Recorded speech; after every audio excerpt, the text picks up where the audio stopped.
615-737-1045. Darrington, next up on 3HL. Darrington, what's up? Just the man I want to see. Now, I called last week. I wasn't too confident. No, you weren't. Friday was Trash Talk Friday. You know what I'm saying? I tried to put a little confidence in there. Slay, you was out doing your thing. Don was on assignment out there handling the business. Shout out to y'all. And I kind of had a feeling that somebody was going to let some dogs out. But, I don't want to put alcohol on the cut because it's going to burn him more. It's over with. It's said. It's done. Because, 2 weeks ago I called and you was like, I'm jumping the gun. We don't pay them yet. Hey, but it is what it is. You know what I'm saying? But I do want to say, I got a cousin that lives right around the corner from the stadium. I called her because she came down for a birthday party. I said, hey, bring me one of them UT cigars. So I took one of them UT cigars and I broke it down. And then I put it back together. And I just want to let you know, this weekend, we've been on them UT packs all weekend. And boy, I see what y'all was so excited for. Because it's good to me. It's always better going down than it is coming in. I'm just saying. That's just me. Mayor, I told you that Amanda Serrano fight was going to be amazing. Now, how amazing was that? You know what I'm saying? That was the main event of the fight. John Jones is the GOAT. Yeah. Now, I'm going to leave on this. Yeah. I got a question for you guys. Yeah. Now, answer me this. Who is the worst draft pick? Isaiah Wilson or Traylon Burks? Y'all have a good evening. Be safe going down. Darrington, why are you doing that? It ain't close. That's not close. Traylon Burks has production next to his name. It ain't close. It hasn't been where people want a first-round pick to have production, but Isaiah Wilson, a whole nother category, man. Yeah. I know what Darrington was doing there. That was a little shot at Slay. Yeah, poking the bear. Yeah, that's because I wanted him to stay on the line because I wanted to ask him about what he called in with Buck Show about in his NWI take. What was his take? But so Buck's conversation about NWI was that the list that Euro came up with yesterday about him, NWI leading so many of these elite receivers in touchdowns. Like Tyreek Hill, A.J. Brown, Devontae Adams, C.D. Lamb, you can go down the DJ list. Moore. It's like DeAndre Hopkins. It's a lot of them out there. Mm-hmm. And he's tied for 9th in the NFL. And good for him. And touchdown reception. Yeah, no question about it. While only catching 15 balls. Absolutely. Or 12? 15. Just being in this conversation. You don't even, just being in this conversation is great. So, but my thing was, Bucks was the Titans need, and I caught the tail end of this. So I woke up from my nap and turned Buck Show on, and they were talking about this. And he was talking about Traylon Burks and what NWI has done. And I put in the chat, so are you forgetting to mention DeAndre Hopkins and Tyler Boyd as well, since you're talking about what production has looked like and how great NWI has been? Why are you leaving these other guys out? So we got on the back and forth of, well, him and Lucas really got on the back and forth of, him and his production. He's always available. He does so many things for the Titans, which he does. Model of consistency, no question about it. My thing was, well, it sure does say something about where we are if this is the cherry on top of what we got going on for the Titans this year. And that's no knock for me about NWI. I think NWI should, and I think Buck said they should really sign him to a long-term deal here without question. And I'm all for that. As far as undrafted free agents. What kind of long-term deal, though? I wasn't sure. I wasn't sure. I want to say 5 years or something like that. I don't know. I just know. Long-term deal, paying him as like a number 3 receiver, all for it. But this is my thing. Then he went on to say that everybody on that list, he would take the half of that list, he would take NWI before those guys. My thing is, listen, I'm all for undrafted free agents. Listen, I went as one myself. I saw my brother do it for 11 years without question, and be one of those guys, teeter on being a Pro Bowler, and watching NWI go get it out the mud and be consistent and have to play his way in and have the reason came out during the COVID year too. And the reason he has to do so many different things is because you have to show your worth and why you can continue to be on the team. Now, when you're talking about all these other guys, DeAndre Hopkins, Devontae Adams, George Pickens, DJ Moore, all of these guys, what these guys do is different because of their talent level. They tilt the scale. A tilt-the-scale guy is totally different than a workman guy, blue-collar guy coming in, going to work every single day. And there's no way possible if I give you a board that you're going to say, and this is no knock. That's one thing I told Yoral. I hate when people have to discount someone else to lift somebody else up. That's not what I'm doing. I'm saying where it falls on the pecking order. If you put all those receivers on the board, it's no way you're picking NWI. Put them on the board. You're not picking NWI before any of those guys. Just because of what he does and his consistency. It's not going to happen. I'm sorry. It's not going to happen. Everybody has a role. I was a role player. Once you get to that level, you have to have those guys on your team to make your team function. But you also got to have the guys right there that you drop in on any team and they make it flip and get you over the hump. And it's not a negative thing to say that he's a role guy. No question. Because he fills that role and does it well, man. And props to NWI. He is a great story. He is a great dude. So it's fun to watch him have success for sure. But I think Buck was saying he was a starter in this league, and I'm saying he's a starter because he has to be a starter in this league with this team. Now, I'm not signing him. Yes, he can start, but on the teams that we're talking about, you're trying to be an AFC South champion and go on and go to contend in the playoffs. You had to point one out. You had to point one out for me. Callahan. He got more touchdowns than Devontae Smith. Yes. You taking him before Devontae Smith? No. Callahan has primarily, he's an 11 personnel guy, right? Like one tight end, one running back, 3 wide receivers. So if you start 3 wide receivers, does Buck mean he's a 1 or a 2? Because I don't think he's a 1 or a 2. Now, he's definitely not a 1. Definitely not a 1. If he hits free agency, maybe somebody else will find 2 value in him. The Titans know what he is and love what he is. If he continues on this, yes, he can go and ask for maybe 2 money on a team like a Carolina or somebody. It's places out there. A lot of times you can get more money going elsewhere. No question. It's a weird thing, but it's true. And that's why I come back to where we were talking last week. If it were me, I would most definitely sign the long term if possible, and I'd do it right here, even if I had to take 2 or 100, I mean, $1 million less, $2 million less to stay right here where I'm already established to where I don't got to go unless the bag is just that much more. Yeah. And that's what I'm after. I think someone else may value him more than the Titans. Not that they don't value him. Mm-hmm. Now, I don't agree with Buck, but devil's advocate here. I will point out that coming into this season, I said, great, NWI hit my, thank you. I didn't even have to tell him. Look at that. I mean, that was me at the beginning of the season, right? And I said, oh my gosh, him in a 3 or a 4 role, like this is going to be amazing for him. Perfect for him. Right? I'll say this.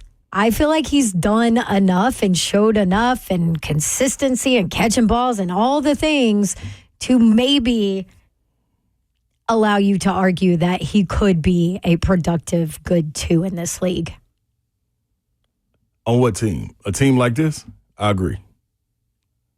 No, on a team. No, I agree. A team that's below. Team. I'd say a team that's below 500. I totally agree with you. I don't think it's only a team above 500. I don't think so. 615-737-1045. I'm giving you a look. I see it. She's got a sheet for you. That's not a knock. I think that's It's not a knock. I think that's We're that's where he not knocking lies. him at all. Because he's a badass. It's a reason. This is what I'm saying. It's a reason when Calvin Ridley was signed, D-Hop was coming back, Tyler Boyd was signed, and they started to keep all of these tight ends that some guys moved down the ladder. It's a reason. He didn't move down the ladder? Or you're saying he did coming into the season? Yeah, but now he's moved up. Because of trades and injuries. Correct? So my thing is, he wasn't ahead of Traylon Burks. Before Traylon got hurt. But this is what I'm saying. Traylon hasn't done crap. Well, right. You could say all that, but he was ahead of NWI when he was healthy. Okay, but listen. No, but he never did. But guess what? I'm not saying he didn't. But this is what I know. In terms of pecking order. Hold on. Don't make it about Burks, though. Because that's the low-hanging fruit. That's what I'm saying. I'm not making it about Burks. When those guys come back. I'm putting my foot down on this. Babs, when the elite guys come back, you know what's going to happen? You think next year they're going to... Hold on. Is it because maybe all he needed was this opportunity? Babs, you think they're walking Maybe in? all he needed was this opportunity to show what he could do. Good, and I hope guess so. what? Maybe he is a legit. Do you two. think next year they're walking into the year and saying, you know what? We NWI cool at 2. is We're number going to 2. put him as our 2. Let's go find us another 3 in the slot right here. You can't make that argument because every team We saw it this year. every team has to try and get better in the offseason. Why would you get better if you got a 2 already? That's what I'm saying. I'm just saying. I don't need to get better if I got a 2. That's all I'm saying. Yes, you do. You should get better if you have a 1. Guess what? They had D-Hop, who was a 1, and what they do? They went and got Calvin Ridley. Yeah, Which is probably what they're going to do in this offseason. and guess what happens? Who's moving down? It wasn't D-Hop that moved down just because they got Calvin Ridley. It was just because he was banged up. We were sitting here talking about who's the number 1. They need to establish a number 1. What does that have to do with? Because that's the pecking order, and he'll always be in that order. I don't think he's going to play What I'm saying is, what if this is the year where he's taken the step and he showed that he isn't going to be pushed down the pecking order? All right. Well, he's going to remain as a 2. I'm just saying. No. I'm not making the argument that he's a 1. But I know he's not a 1. But they've got to pay him this 2. offseason. So they're going to define it by what they offer him. But you are making him a 2. I think he can be a 2 in this league, yes. On this team. After this season, after what he's shown recently, with a really bad offensive line, with Will Levis as your quarterback, and he's still doing what he's doing. Man. I mean, he's only got 15 catches. I'm going to tell y'all this right now, man. And listen, I'm a part of that story, man. I'm telling y'all. The count it out, like it's always Brent recruiting somebody else over you, all of that. Dog, we got a lot to cipher through then, if that's our number 2. We could talk about it when I have a voice, and I can really. I need to go look at these other 2s. So one thing real quick, we asked Kevin Dyson to call in for a few minutes and give his take on Travis Henry. Do we have Dyson on the show? In a minute. To give his take on Travis Hunter. Yeah. See, I just went off. You're supposed to be cool. I done screwed my doctor's orders over. You're supposed to be cool, Look at this. I cannot contain myself. Y'all. See, here we go. Big wheels. TD every 3 catches, Mayor. I know. We talked about the touchdowns. I'm saying. No. But he has 15 catches. 12 of them are for first downs or touchdowns. That is awesome. But it's 15 catches. Y'all can't tell me, like, if it's a hot receiver on the market, you going to say no. We're cool. I got it. Oh, I got to see this. It's going to be an interesting offseason, right? It's going to be a great offseason again. Like, they had to construct the roster as best they could last offseason, which was fascinating anyway because there's no depth at all. It'll be even more interesting this offseason. It's going to be even better. It'll tell you more about what they want to do directionally. And plus, we know what we're looking at, and we have something that we can go back to. Like, what do you tilt? What do you change? I have something for y'all. In just a minute. Oh, okay. So we were talking about Travis Hunter, and I was trying to communicate to everyone what Dice said, which I thought was fascinating on Titans Talkback about him in terms of what is he in the NFL? Is he a wide receiver? Is he a cornerback? Dice calling in to 3HL. What up, KD? KD, what's happening? How y'all doing? Dr. Dyson. So tell the good people, please, your thoughts on Travis Hunter, what you've seen from him at Colorado in terms of like his route running, where he is as a cornerback, and how you envision him in the NFL. Well, I think he's an elite athlete, obviously, right? You don't get in this kind of conversation for Heisman and do the things he's been able to do without being an elite athlete. But when I watch him play, I don't see an elite wide receiver. I see an elite athlete. So to me, his game transcends similar to his coach, Deion. Deion was an elite athlete who, if he played receiver, would he be a 1,000-yard receiver? Probably so. Travis Hunter, same way. But he was an elite corner that can go on the other side of the ball and make plays and put fear in the defense, stretch the defense vertically. And you saw the athleticism against my Utes when he went up at the highest point and came down with the ball and showed he got like a 40-something inch vertical or something. But to me, that's what I see. I think he's going to be drafted as a corner with the ability to make plays in other facets of the game, whether it be in the return game or become a moonlighting wide receiver.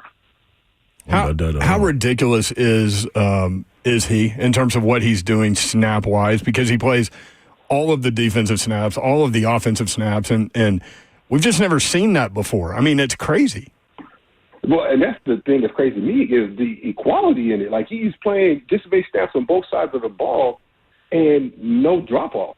There's fatigue in all this. There's only a couple positions in all of football that doesn't get a break. And wide receiver and corner is not one of them. Corners, sometimes they don't come off the field either. But for the most part, depending on the circumstances, wide receivers, corners, we come off the field to get a breather here and there, depending on the situation. Offensive linemen, quarterbacks, they're the ones standing on the field. So to play at the level that he's at the speed that he plays, and the reps in a game, man, and he's not a big dude. He's not like a typical, like what you see receivers now, 6'2", 6'3", 220, 225-pound wide receivers.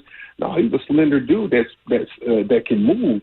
And to be able to play both sides of the ball equally at a high level, I'm just amazed. And I'm amazed at the preparation, be able to be involved in both game plans so thoroughly. But I also think that's part of the limitation as far as receiver, as far as how intricate can he get involved into the offense as far as running double move type patterns, running routes across the middle. He's doing a lot of the vertical game, post game, screen game, shallow cross game, stuff that doesn't involve a whole lot of movement, jerky movement, and things of that nature. So Technique. That's another part of that reason why I feel like he's not necessarily a quote-unquote elite receiver, but he's a very good receiver for sure. Mm-hmm. Thanks for calling in, man. I